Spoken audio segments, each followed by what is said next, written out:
You know exactly what you're getting when the Rockets come to your arena, but chances are you can't stop it. Sometimes it can get a bit overwhelming.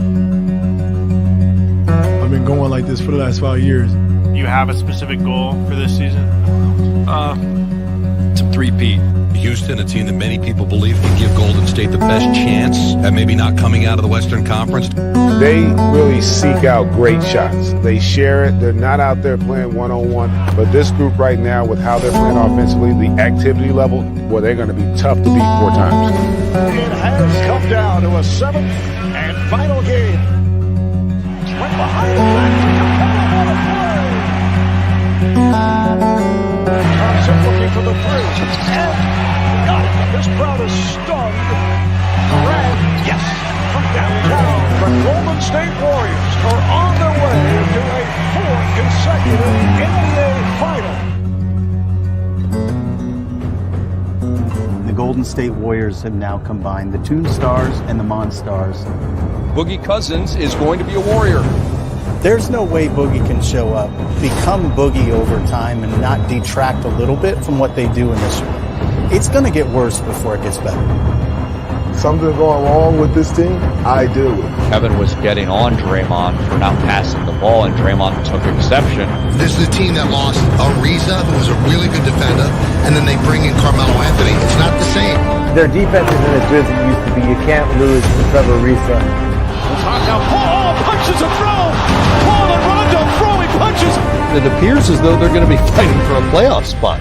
CP3 will miss 2 to 3 weeks because of a left hamstring strain. When CP's been out, he's been carrying that load for that team. Starting center Clint Capella is going to be sidelined for weeks because of a right thumb injury. I just don't know how good they are. One night they're pushing it up and down, the next night they're walking up and down. They have no identity that they stick with. If you want somebody to root against, it's a good thing because now everybody gets to root against Golden State because they want to see the upset. James Harden has to play like the MVP candidate. What they did was they took the perfect coach in Mike D'Antoni for the perfect player in James Harden, and they said, you know what, we're going to reverse engineer the game of basketball. I'm a hooper. I love to hoop.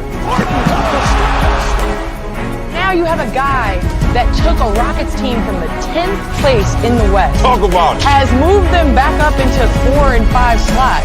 He's averaging 36 points per game.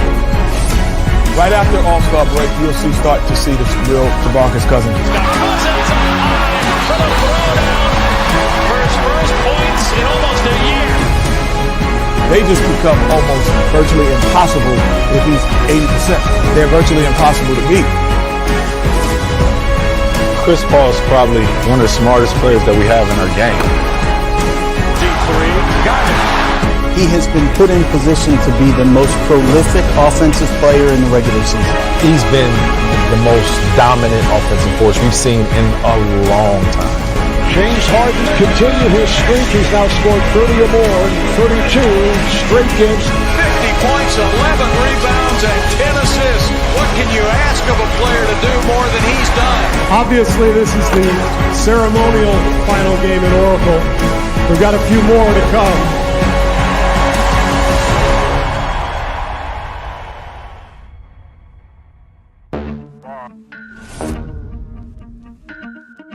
This does have an NBA Finals type of feel. I think fans are excited about this matchup because of that. Both these teams can score. They have so many talented players. You have the Kevin Durant, James Harden dynamic from when they both played at OKC. There's so many different storylines that this feels like the NBA Finals. Drive and a foul. Harden pulls it up. Klay Thompson tries again, hits again. Klay Thompson 6 for 6.